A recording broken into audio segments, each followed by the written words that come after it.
Welcome to the Skeleton Studios podcast with Mark and Sam. What's up, guys? Welcome back. I should probably turn that effect off, huh? Yeah. If you're a new listener, welcome. Yeah, very excited to have you here.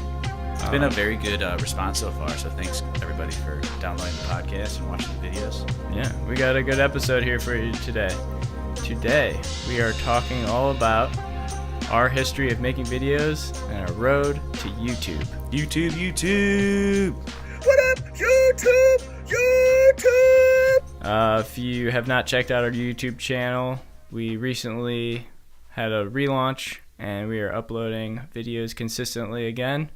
We have a goal of uploading 100 videos to YouTube this year. 100 videos. Yeah. So if you're not already, head on over there and subscribe to that channel and start binging. That can be your new Netflix binge night. Yeah, change it to Netflix. YouTube Skeleton Studios binge night. Yeah.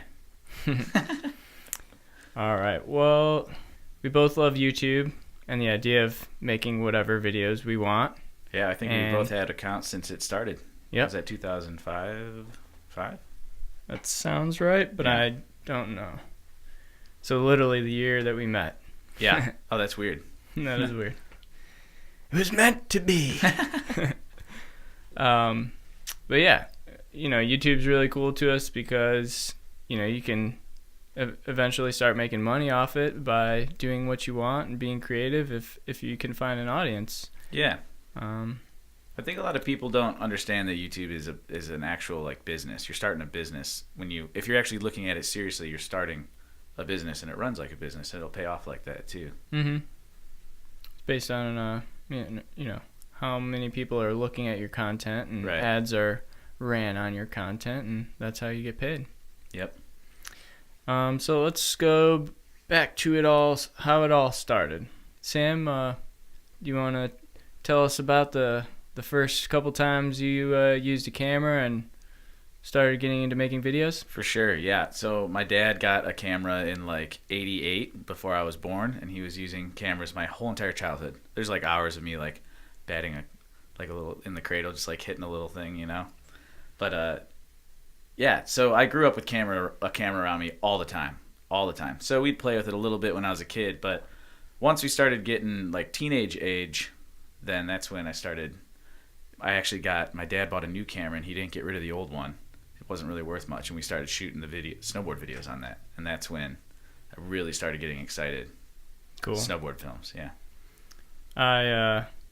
I didn't have access to a camera really, but my uncle had one, and I picked it up and played with it a couple times. Mm-hmm. Not played with it, Parents are all standing around you making sure you don't drop it or anything because they were expensive. Mm-hmm. But yeah, I thought it was pretty cool, but I didn't really have access to one until I bought my first camera, which I was a young teenager. I saved up my money for a while. What was it? How much did you spend? Do you remember? I think it was under $200. Wow. And was that a It was a JVC. DV tape, Mm-hmm. little handheld camcorder. Yeah. And it was pretty sweet. I was really pumped. Really pumped. It was a good little camera at the time, Yeah. man. And I started making a lot of videos with my friend Nickel Ursich. Mm-hmm. I'm sure we'll have him on the podcast sometime. He's been in a lot of our videos. I could link one here. By the way, if you're watching this video on YouTube, this podcast is not only an audio version, but you can watch this on YouTube, and we cut to a lot of cool footage, so make sure you guys check that out. Yeah, it's a little bit different than other video podcasts. Yeah. Anyways, yeah, I started making a lot of movies, and then I guess the next phase was interactive media years. Yeah. So what drew you into... So interactive media was a state-funded media course offered by Menor High School, where we both went to school. It was a tech prep class. Yeah, and they basically stole you for 4 periods, half of the day. 3/8 of the day. Yeah, for half. Yeah, 3/8 of the day for 2 years. So you got to really be around one group of people, and they provided a lot of gear, and we had a studio, and it was just learning all about media all the time. Yeah. We did web design and film and photo and Photoshop and we got free editing software and computers to use, and yeah, it was wild. So year 1 was in the morning, and year 2 was in the afternoon, and between year 1 and year 2, those were the only 2 people on a computer. So basically I had my own computer. Yep. During my part of the class, and I had a hard drive, and we all got little digital cameras and camcorders, and yeah, it was really... I think our second year we got those brand new... What was nice that? Cameras. It was like the Canon PowerShot or something. Yeah, it was sweet. Yeah. Those were good cameras back then. Just as a loaner. We didn't get to keep any of this stuff. But and then there was a main studio in the class where we had the big cameras. Like, they were like the cameras they were using on the news back then. It was Canon XL1 and Canon XL2, those old Pro DV tapes. And then we had that little GL2. Mm-hmm. And that's when we really started making some cool stuff. Well, relatively, but the GL2 was sweet. GL2 was a great camera, yeah. So, yeah, it was just a really cool opportunity. And basically it was assignment driven, like, yo, this is due in 6 weeks. And then we'd just kind of do it in class for that time. It was awesome. So, yeah, that's when Sam and I first met, actually. It was 11th grade, 2005. I remember we were going around the room kind of doing a little icebreaker thing, saying who we are and what we like to do. And Excuse me. I remember I said... Part of what I said I like to do, I said like snowboarding, and I remember Sam in the back of the class going, "Yes!" when I said that. And then he, after we went around the room, he came over and started talking to me, and we were just instant friends. Yeah. And we pretty quick, right off the rip, decided we were gonna make movies together, and we were like a little team.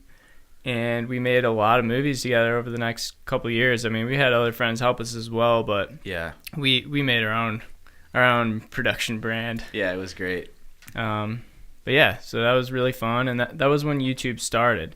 So we thought YouTube was cool, but YouTube when it first launched was much, much different beast than it is now. There's these viral videos of like cats and stuff. And... yeah, crazy stuff. I mean, it was entertaining. Yeah. The idea of making money on YouTube had never occurred to me then. It wasn't monetized yet then either, so. But I was making videos anyways and uploading them. Yeah. I didn't care about making money. I was doing what I wanted to do. Totally. You just wanted people to see them. Yeah. It was really cool. I loved it. So, kept making movies. And then near the end of high school there, we went and did a senior project. And Sam and I did one of the most hardcore senior projects out of our interactive media class. We went to a professional production studio in Columbus. We slept in my aunt's basement for 2 weeks, yeah. And we thought it was gonna be sweet. Yeah. Our teacher had this connection to help us get in there, and it was a dream crusher. Oh, it was terrible. So boring. And they had the coolest studio too. But it was the vibe. It was terrible. Yeah, it was just the types of videos that they were doing were extremely boring. There was a lot of standing around doing nothing. A lot of like regional advertising is what they were doing, and it was just like, oh god. So we'd hang out with the cameraman crew, the film crew, and they weren't doing much, and the shoots they went on were really boring. And then I remember once or twice we went and checked out what the editors were doing, and they're just like messing with text and pre-made car graphics and making a car commercial where the car rotates slowly. And no disrespect to anybody who does that work, we just aren't enthralled by that type of work. Yeah. I am passionate about making like original ideas. Absolutely. And the closer it is to my brain, like the closer I am to the source, the more into it I am. Yeah, I feel that. Not to say that like somebody could pitch me an idea and I could definitely be stoked on it for sure. No, we're good at collaborating. But for the most part, I want to be involved with the growth of it. Absolutely. That's what's most fun for me is like coming up with these crazy ideas and figuring out how to transfer it from my brain into something I can eventually watch. Yeah. And then sharing it with people. Yeah. That's so fun. The senior project there was a bit of a dream killer, and Sam and I decided to not go to film school because we were both trying to go to film school, and it was expensive. I remember I was looking at Columbia. We were looking at Athens. Actually, had a great one at Ohio University. Had a great media school, and we just were so crushed. We were just like, you know what?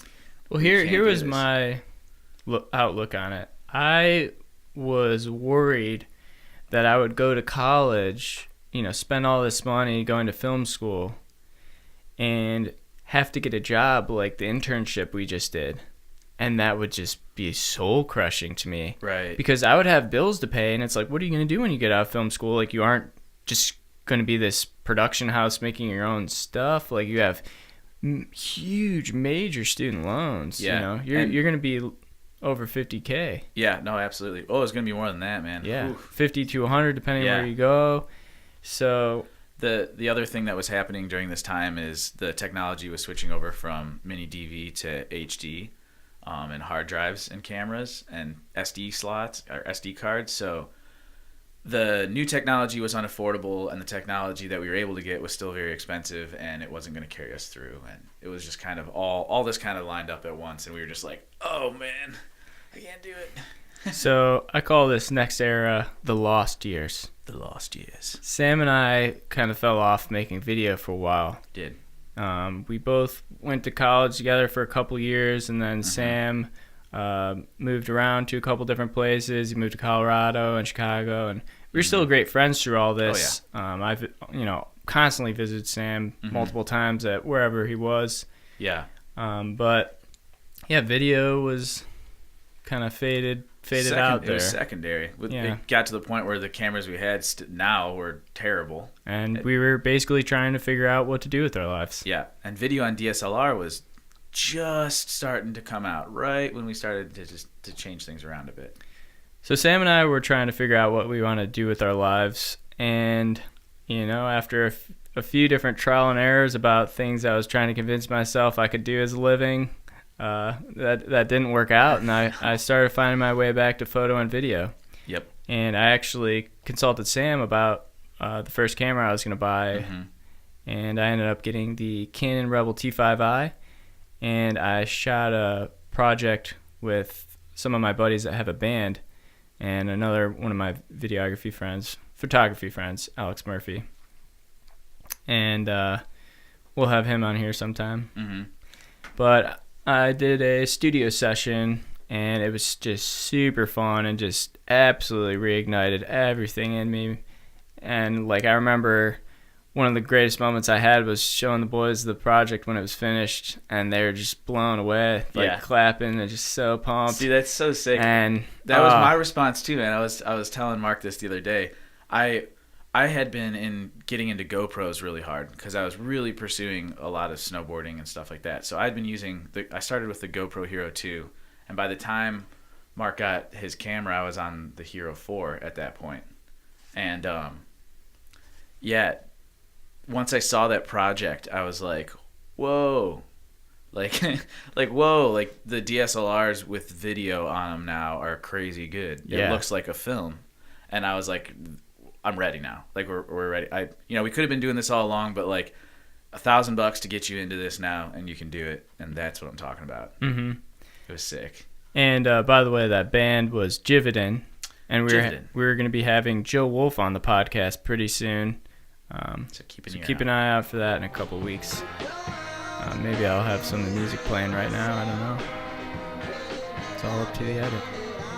Sounds nice. So anyways, I started getting back into it, and then Sam bought a DSLR and started getting back into it, and then we started working together a lot again, in a creative sense. We started a music project together.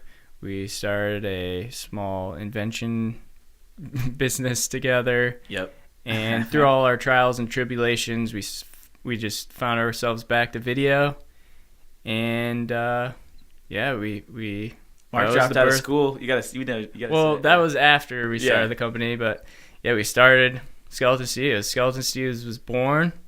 Yep. We made Studio 1.0, which was in an attic. It was a spare room, kind of an attic setup at a place I was renting. Yeah. And I was able to grab this spare room for a little bit extra money, and we just took it over, started building it out, and just spewing ideas and learning. And oh man, that was the birth right there. That was some crucial time. The biggest change between anything we'd ever done and that was that we matched our schedules. So we dropped days at work, and we only Mark and I worked Sunday, Monday, Tuesday, and half a Wednesday. And those were like full days. I'd spend the night in the attic.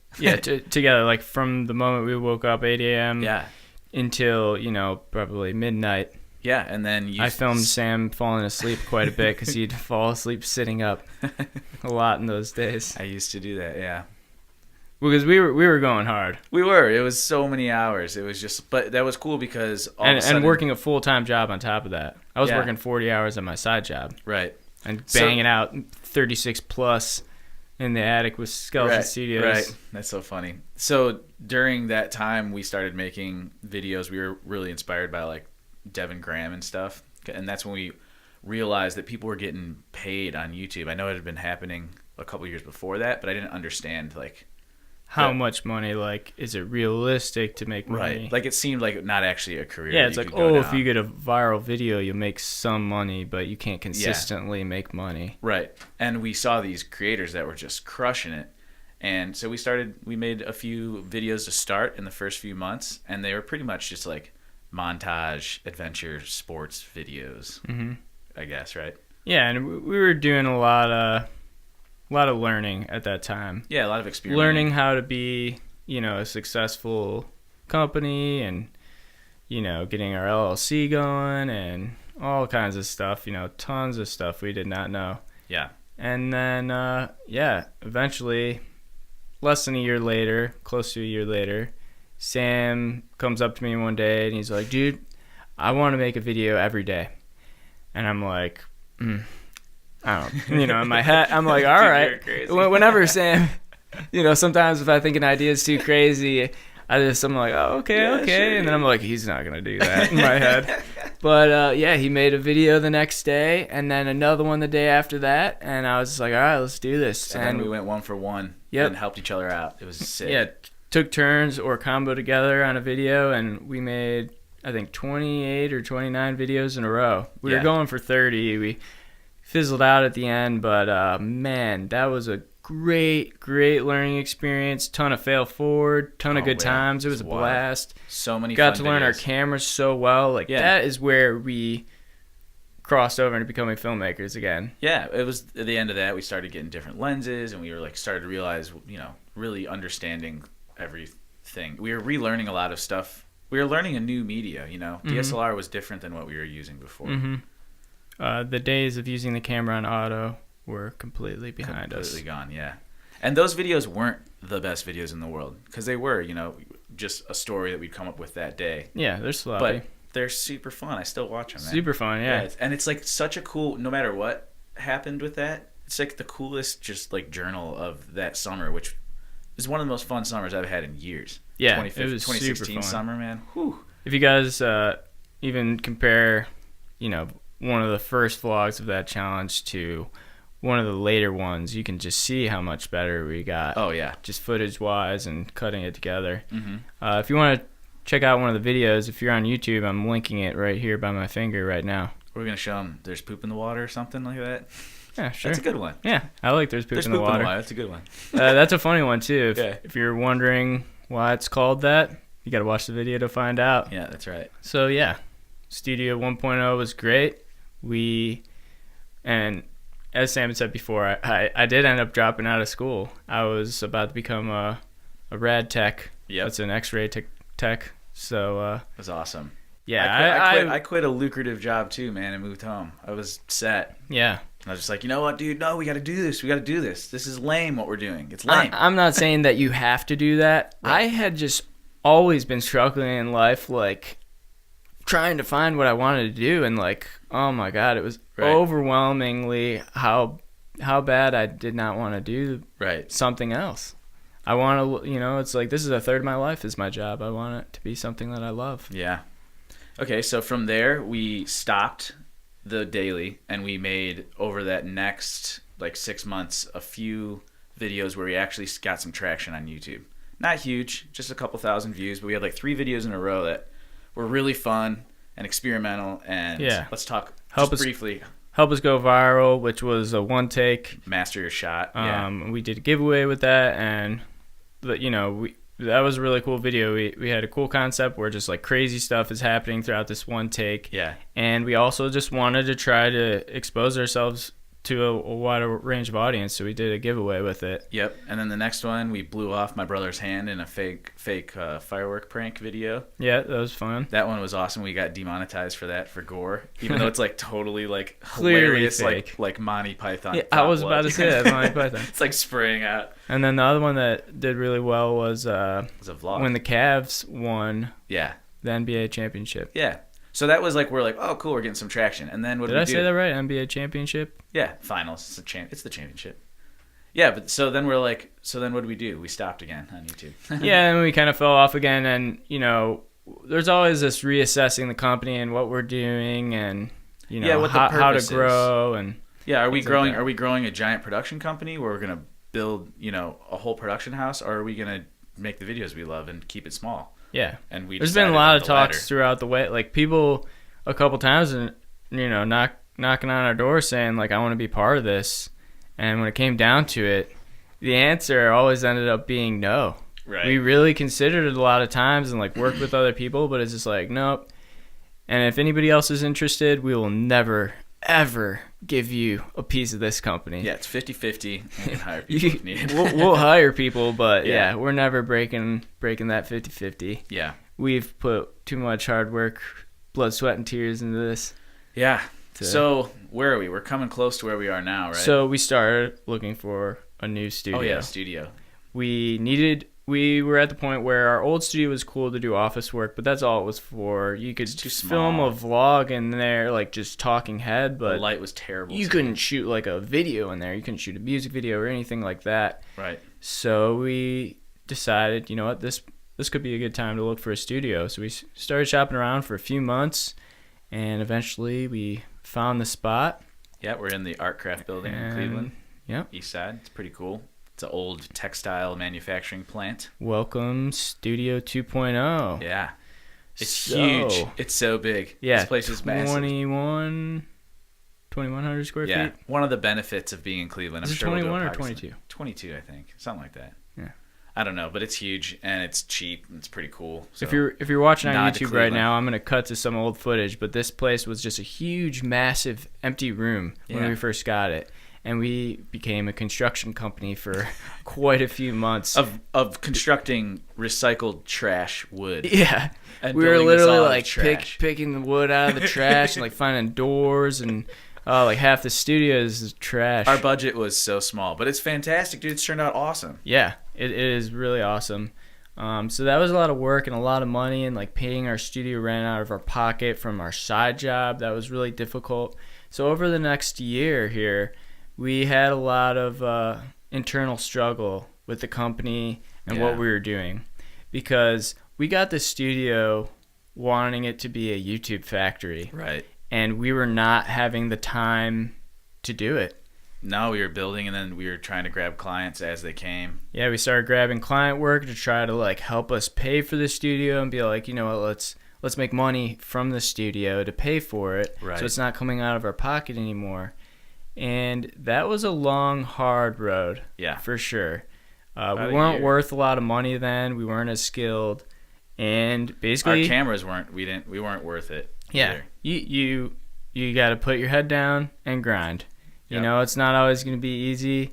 And we grinded and grinded and grinded and grinded. We sold all our camera gear, combined all our efforts, and bought one new camera. which was one of the hardest things ever to as a artist who you show the world your art through that lens, to only have one to share with your friend. Mm-hmm.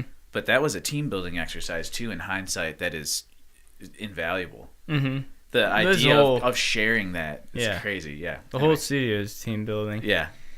And yeah, so eventually we started getting a lot better, started Right. becoming worth more money, started getting better clients, Mhm. and now we are finally at the point where we're not struggling to find clients anymore. We just have a handful of clients. Who are friends and they're awesome. Yeah, and you know, we work with these people throughout the year, Mhm. and yeah, we're pretty set. And then we also have been able to cut way back on our side jobs, Right. so we have more time to work here. Mhm. And what are we doing with that time? We're making YouTube videos. We're back. Okay. Yeah. So it feels amazing. I'm Oh, I so love it. happy. I love it so much. We've been man. fighting to get to this dream, and the dream is not getting rich. The dream is doing what we love. Don't get this wrong, everybody. We are broke. Yeah. Oh my God, I'm so broke. Yeah. It's like feels weird. My goal when I was younger was to make more money every year. And I've made less money every year for the past 3 years. Yeah, we both make way less money than we did back at Studio 1.0. Yep. Income wise. It's fine by me, man. But look at the sweet gear we have here. This sweet setup at the studio.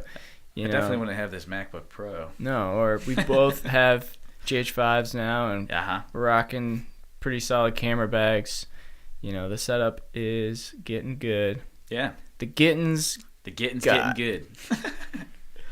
So yeah, now we're in it to win it. Where are we headed from here? Yeah, let's talk real briefly about what we want to do with YouTube, what our goals are with it, and I think we already said before we want to make 100 videos this year. Yep, 100. We feel like that's the number for 2019. You got to be somewhere around there, I think. To be honest, guys, I want to get more than 100. I think with like live streams and stuff, we'll definitely. I think we'll get a little more than 100. Yeah. We if we upload 2 a week, we start at 2 weeks into the year. So 2 a week, if we get a bonus anywhere at all, Yeah, we'll be all right. Yeah. But what kind of content? Well, this podcast for one. Yep, this is going to be like the bread and butter, kind of like the behind the scenes / us introducing you to people in our world. We have a lot of different concepts for like stuff that's kind of just like flows with our show. I mean, we want to get this animation stuff going.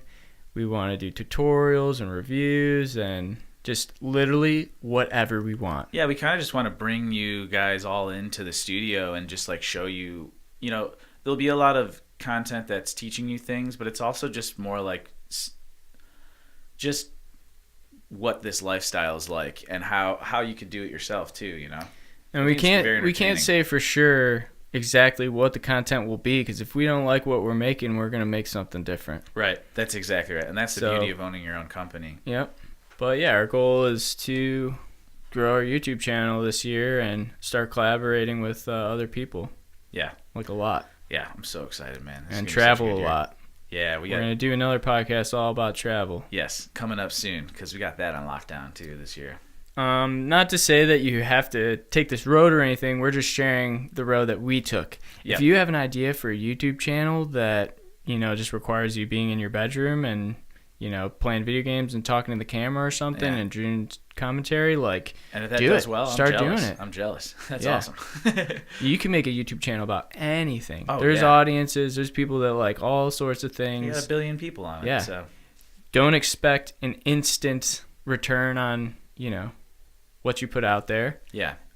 Just be prepared to work very hard. Right. It is very hard. You got to grind super hard. If you're really thinking about pursuing it, do a lot of research, and pretty much everyone out there says you got to be dedicated. Oh, it's got to be what you care about. There shouldn't be a lot of push to be doing your passions. You should already be there. If you're inspired by this, I hope this helps you take some steps towards your goals. Yeah. And yeah.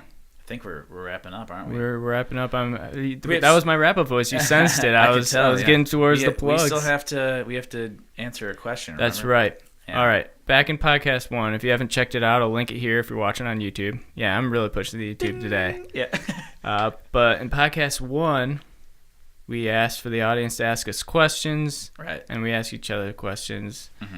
Yada, yada, yada. Nobody's asked us questions yet. Start rolling in some questions. Yeah, come on. Come on, guys. But we talked about lookalikes. Yep. What are our celebrity lookalikes? And Sam revealed that he gets Shaun White. Yep, a lot. Someone did guess in the comments, one of mine, Frodo Baggins.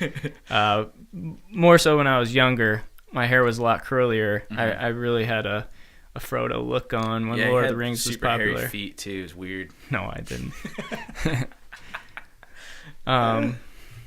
And that's but yeah, my other one. And he's my Sam.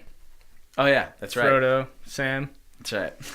It's all coming back. And then what's my other one? Macklemore. Macklemore. That's it. I don't have the hair right now, but trust me. The other one I get is Charlie Day from Sunny. That's a good one. All right. But ask us some questions, guys. Yeah, we will ask us answer. anything. If you, 100% guarantee. If you ask a question, we'll talk about it on the next podcast. Yeah, when there's like 3 comments, you better believe you're getting an answer. We're not getting any questions at all. We will for sure answer your questions.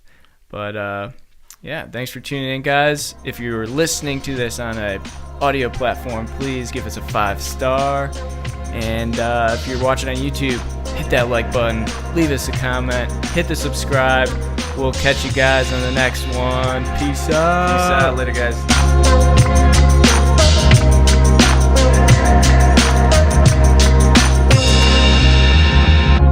So eventually, after a few years and trying to pretend...